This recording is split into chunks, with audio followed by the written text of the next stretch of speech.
just to give you an idea of how high this is.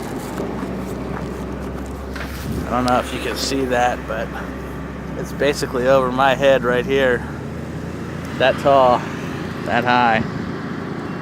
And you can see with the cars. I mean, it's basically piled over the cars, over top of the cars, and then the house. It's like 4 or 5 feet piled here. It's crazy. Crazy. Driveway, you can see it's it's about 4 feet high where we got it here. It's just unbelievable how much snow we got here. This is probably, I doubt I'll see this much snow here in Maryland in my lifetime again. Not all at one time anyway.